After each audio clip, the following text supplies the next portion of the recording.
discuss racism directly at yourself? Not directly, no. Not that I can remember.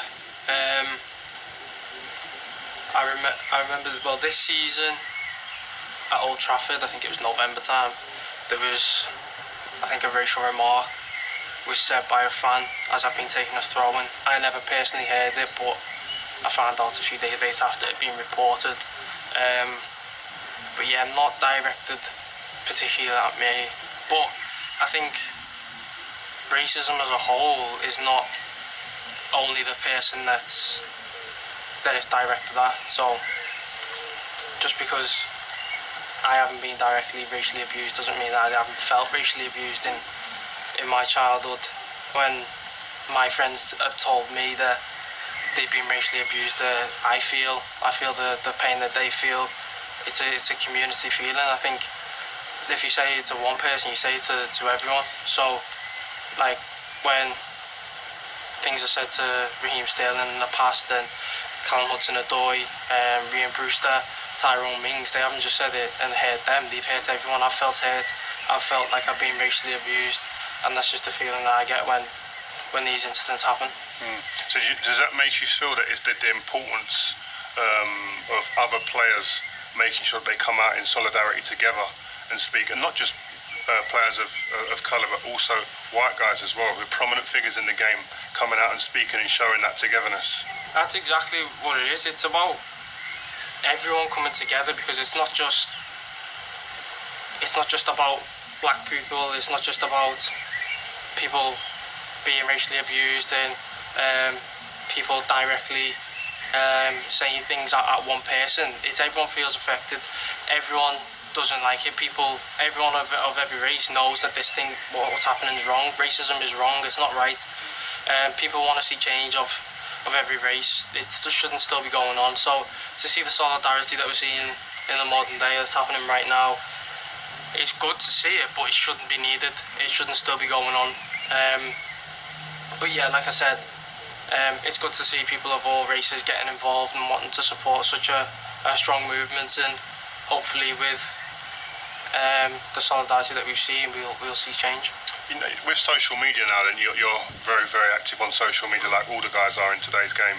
Do you feel there's a pressure for you to come out and speak more so now than probably maybe in my generation? Because I mean, when I was playing, you had to go through the media. You had to go to a newspaper or a TV station and speak, and then obviously at that point, then you're leaving it in their hands to make sure that message gets turned over properly and doesn't get misinterpreted. You've got to rely on them, whereas now it's solely down to you guys. It can't be misinterpreted, and it's up to you. Do you feel pressure to actually come out and speak? Maybe you might be a quiet guy who doesn't necessarily, you're not necessarily outwardly spoken all the time. Is that a pressure for you? I think maybe I put pressure on myself because I know that that's the right thing to do. I know that that's something that I believe in. That's something that I want to get across. So I make sure that I want to put things out. I want to make sure that I'm educating people. I'm being able to be a role model in that sense. I've got a big platform. I know a lot of kids look up to me. I know a lot of kids. I'm a role model for a lot of the younger generation. I want to put out messages that I believe in, and seeing the likes of Marcus, the way he's done it, Raheem being a role model for so many, and coming across and giving the right messages the right way and showing how influential they can be, that shows people like me that it is possible and that you need to go about it in a certain way. So for me, it's not just about being a role model on the pitch and wanting kids to, I don't want kids to just be, I want to be a right back like Trent, I want to play like Trent, I want to cross the ball like Trent. I want them to be looking at me and seeing he's got the right values, he believes in the right things, he's got the right ethics and beliefs. I want to be like that. I want to believe in the same things. I want to educate the younger generation, and I think at the end of my career, I'm not just going to look back and think, I won so many trophies. I'm going to look back and think I influenced the generation. I want to be someone who feels as though I've made a change. I've made a change in the way people think, the way the system is, and I just want more quality. So I think if at the end of my career I haven't done that, then I'd see that as a failure on my behalf. That's so refreshing to hear that. I mean, from someone so young as well, who sometimes the young players get tarnished with the rush of being so consumed in what they're doing in their own bubble. They haven't got that sense of reality outside. It's refreshing to hear that. So where does that come from? Because is that from your family at home? Is that something you just brought to the table at this stage now? It's something that I've been taught growing up, and I think that's exactly the problem that we've got. That's why we're still in 2020 and we've still got these problems, is because people at a young age aren't educated in a way to know that these things are wrong and to have this thought process of it being wrong. So when now I'm looking at pictures from the marches and seeing the movements, I'm seeing people from all different races, I'm seeing people from different ages, I'm seeing young people, old people, all people from all different ethnicities, and that's what's needed. People need to be educated. They need to know what the struggle that people are going through, how life is on the other side, and how difficult it actually is. And obviously, seeing the pictures of you there with your family and your children, that's the stuff that needs to go on, because I'm sure you'd say you're taking them there to educate them and show them what life's like and why these things are happening. So to see stuff like that is showing that hopefully these younger people will grow up knowing that this isn't right, and to grow up with the thought process of racism isn't even a thing, because no one's even thinking about it anymore because they've been educated in the right way. You talk about education. I'm a massive believer in it. Educating is the only way really we're going to actually make a long-term change in this.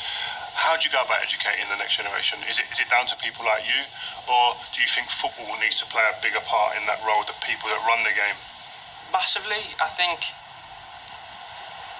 within the system there's not enough equality. I think you look at the system, you look at the numbers and the stats and the figures, you can see it. It's not hard to see that there's not enough equality, and maybe more high profile jobs up to the boardroom and stuff like that. So for